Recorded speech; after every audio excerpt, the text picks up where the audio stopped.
Have you ever watched your whole world fall apart in front of everyone you cared about? Imagine standing there, cutting your birthday cake while people smile at you, only to realize they aren't celebrating you. They're waiting to watch you be humiliated. I believed I was walking into the happiest night of my life. I had no idea I was stepping into a trap that would leave everyone in that room begging for forgiveness. My name is Ethan Carter. I'm 34 years old, 6 feet tall, with dark brown hair and the kind of face people say stays calm, even in complete chaos. I wasn't wealthy, flashy, or loud. I owned a small technology consulting company and enjoyed living a quiet, simple life. My wife, Sophia, was 31, with beautiful blonde hair, striking green eyes, and a personality that could light up every room she entered. We had been married for 7 years. For months, Sophia had been acting differently. She took late-night phone calls, gave me cold replies, and always had a distant look in her eyes. Every time I asked if something was wrong, she simply smiled, kissed my cheek, and said, "You're imagining things, Ethan."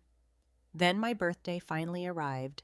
Sophia insisted on throwing me a huge surprise party at her parents' luxurious home. The house was filled with guests. Crystal chandeliers sparkled overhead, soft music drifted through the rooms, and the scent of expensive perfume filled the air. I looked around and smiled.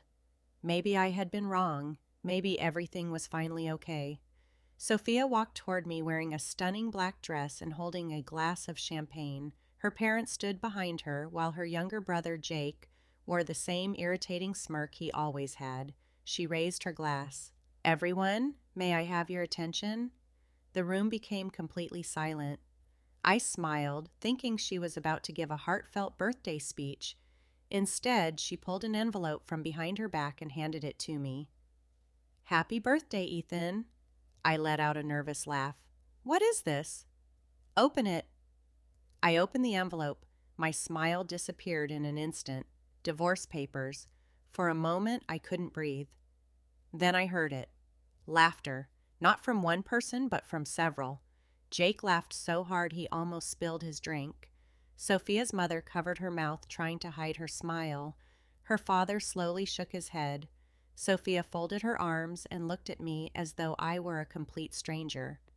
"I think we've both known this marriage was over," she said casually.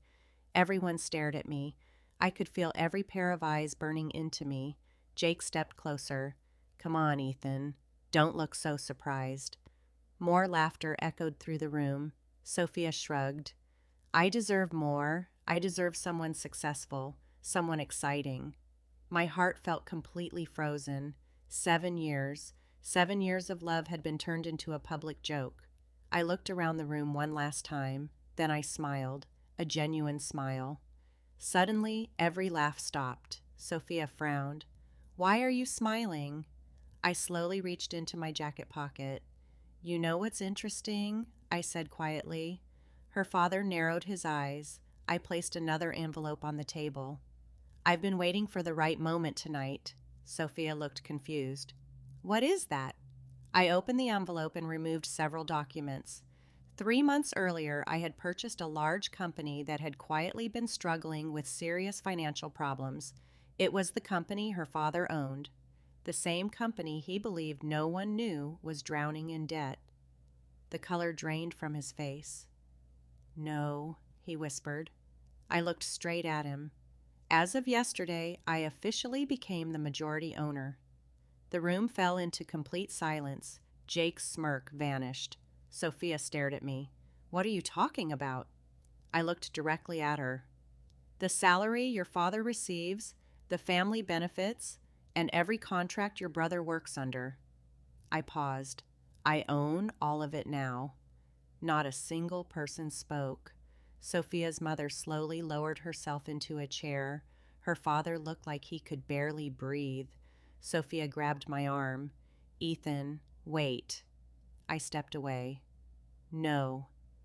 For 7 years I gave you my loyalty. For 7 years I gave you my love. And tonight all of you turned me into the joke." I looked around the room one final time. "Enjoy the party." Then I walked out. 3 days later, Sophia called me in tears. 1 week later, her father begged me to meet him.